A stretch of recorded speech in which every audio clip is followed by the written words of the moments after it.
Gusto mo bang malaman ang epektibong paraan upang ihanda mo ang iyong mga anak para sa kanilang kinabukasan? Tamang-tama ang video na to para sa iyo.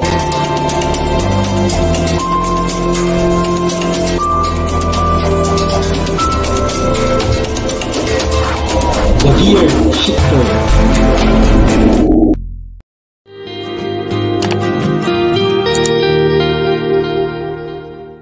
Hi, magandang gabi sa inyong lahat. Once again, this is Dr. Adrian Tenerife Sacristan at ito ang Gear Shifter. Ngayong gabi, pag-uusapan natin kung ano ang epektibong paraan upang ihanda nyo ang inyong mga anak para sa kanilang kinabukasan. Napakaganda niyan mga kaibigan sapagkat yung mga magulang may malaking role na ginagampanan niyan para magkaroon ng magandang kinabukasan yung kanilang mga anak. At iyan yung pag-uusapan natin ngayong gabi. Una, dapat nating maintindihan ito mga kaibigan. Napaka-importante nito. Tingnan nyo ito mga kaibigan. Yan mga kaibigan, yung pipe formula na tinatawag natin dito sa Gear Shifter. Yan yung unang letter dun sa pipe na tinatawag natin. Play with your kids. Through playing, you will be able to plant the seed of love in your children. Napaka-importante yan mga kaibigan eh. Sabi sa pag-aaral, yung paglalaro daw ay nakakatulong sa mga bata sa kanilang early development, di ba? Pag naglalaro kayo, syempre kasama ng mga magulang, nadidevelop yung kumpiyansa nila sa sarili nila, yung psychomotor na tinatawag, nadidevelop yan. So, napaka-importante nito. Pag naglalaro kayo, natuturuan din natin sila kung paano ma-develop yung skill nila, yung tinatawag na problem-solving skill, nadidevelop yan sapagkat sa paglalaro ninyo, makikita ng mga bata, may problema sila makikita ron eh. At hindi natin sila tinutulungan kaagad doon sa problema na-experience nila dun sa paglalaro, kundi tinitingnan natin sila kung paano nila isusolve yung problem na yun eh. Yung skill na yan mga kaibigan, nade-develop yan, kaya napakahalaga na nakikipaglaro tayo sa ating mga anak, na ihanda natin sila dito eh. Nade-develop yung kanilang pagmamahal, nade-develop yung pagmamahalan na yun sapagkat nakikita nila kayo na talagang willing makipaglaro sa kanila. Nung bata pa ako, naalala ko, nakikipaglaro yung aking tatay sa akin, sa aming mga magkakapatid. Kahit si nanay nakikipaglaro sa amin, yung jackstone, pitik bulag, maraming laro yan eh. So nadidevelop talaga yung love doon. At maliban dyan, sabi ko nga, yung psychomotor, yung problem solving skill na didevelop sa mga bata yan. At kung tayo ay actively nakikipaglaro sa kanila, syempre makikita natin na pag tumatakbo yung mga bata, natatakot tayo na baka madapa. Pero part ng experience yan eh. Bagamat natatakot tayo, hinahayaan lang natin sila. Diba? At pag nadapa sila, nilalapitan natin at nararamdaman nila yung pagmamahal ng mga magulang doon. So, importante mga kaibigan na tayo ay nakikipaglaro sa ating mga anak. Again, pag nakikipaglaro tayo sa ating mga anak, tayo ay nagtatanim ng buto ng pagmamahal, the seed of love na tinatawag. Napakahalaga po niyan mga kaibigan na dapat nakikipaglaro tayo sa ating mga anak. At yung pangalawang letra sa pipe formula para ihanda natin yung ating mga anak ay ang letter I. Ito po yun.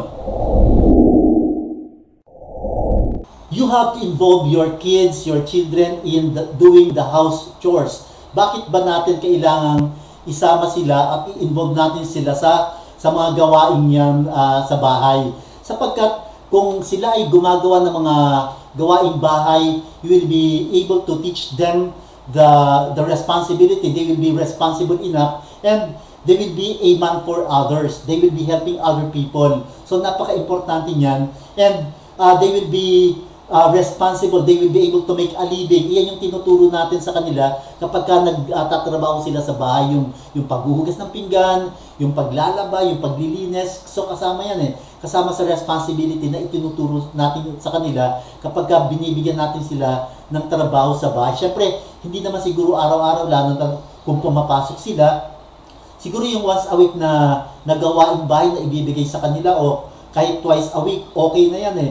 Ang importante, natututo sila. Naalala ko, tinuturuan namin yung mga bata na kung paano magpugas, paano maglinis. Nung nakaraang linggo lang, si Rosel, yung mami ni Dominic, tinuruan siya kung paano maglinis ng electric fan. 4 na electric fan yung nilinis ni Dominic. Pero yung unang electric fan, pinakita muna ng mami ni Dominic kung paano linisin yung electric fan. At natutunan ni Dominic yun at may bago siyang skill na natutunan yung responsibility na yon ay maglinis ng electric fan. At nakakatulong sa kanila yun eh.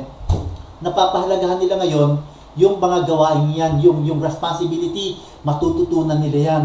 At syempre yung hirap ng buhay, makikita nila na hindi ganun kabilis kumita ng pera, pero pagka pinaghirapan yung trabaho na yon, mamahalin nila yung trabaho na yon. So iyon po yung makukuha natin, yung ituturo natin rather sa mga bata kapag tinuturuan natin silang gumawa ng mga gawaing bahay. Yun po yung pangalawang letra sa PIPE principle para ihanda natin yung ating mga anak sa kanilang magandang kinabukasan. At yung letter P, yung pangatlong letra po sa PIPE ay ito po yun. Dapat po talaga nagdadasal tayo together. Importante po na nagdadasal tayo together. Hindi paminsan-minsan, syempre, nagdadasal tayo alone, nagdadasal tayo ng tayo lang. Importante rin yan eh. Pero mas importante rin po makakatulong sa mga bata kung tayong lahat ay nagdadasal ng sama-sama. Sabi nga, di ba, the family that prays together stays together. Yung pinaka-smallest unit sa society ay yung pamilya eh. At mas magiging matatag yung pamilya kapag tayo po ay nagdadasal ng sama-sama. Napaka-importante nun. Kids who pray can finally actually achieve peace and serenity and begin to move forward in health and happiness without remaining trapped in the past that they have experienced before. Yun eh. Sabi sa pag-aaral, nakakatulong talaga yung pagdarasal na yan sa mga bata. Lalo na kung magdarasal tayo ng sama-sama. Sama-sama ang buong pamilya. So napakaganda po niyan. Iyan po yung pangatlong letra sa PIPE formula para ihanda natin ang ating mga anak sa kanilang magandang kinabukasan. At yung panghuli po, ito yung panghuli. Letter, yes, expose them in the reality of life, expose them in the challenges that your family is facing. Dahil kung ma-expose sila sa mga ganitong situations sa ating pamilya, you will actually be able to teach them the skill of solving problem. Ito yun, kasama dun sa kaninang nasabi ko. And yung value ng pagtulong sa iba. Problem solving actually is very important here because when you teach them, when you expose them in that situation, makikita nila, ganito pala yung sitwasyon namin sa pamilya. Balang araw, ganito yung gagawin ko para makatulong. Pero hindi pa man dumarating yung balang araw na yon.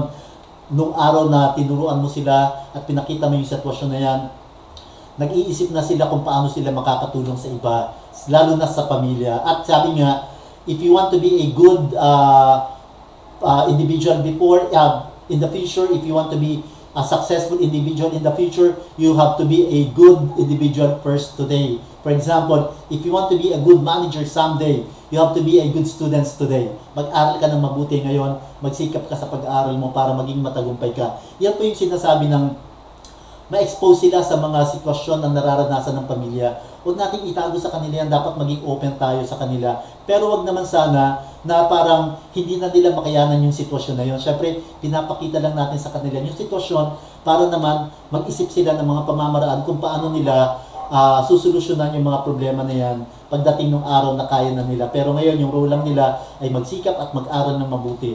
Yan po yung PIPE formula, yung ating pamamaraan upang ihanda ang ating mga anak sa kanilang kinabukasan. Ito po yung summary ng ating apat na pinag-usapan, ang PIPE, ang ating paghahanda para sa ating mga anak para magkaroon sila ng magandang kinabukasan.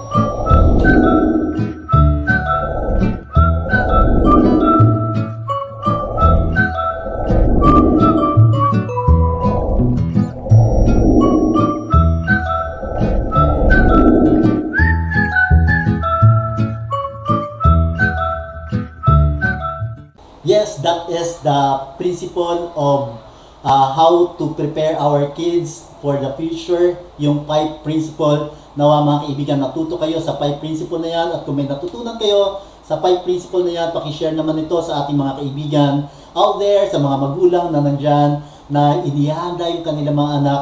Ito po yung PIPE formula, naway magamit nyo at i-share natin sa kanila. At kung bago ka pa lang dito sa ating channel, paki-subscribe naman sa Kuya Prof TV o The KP Television at paki-share na rin ito sa ating mga kaibigan.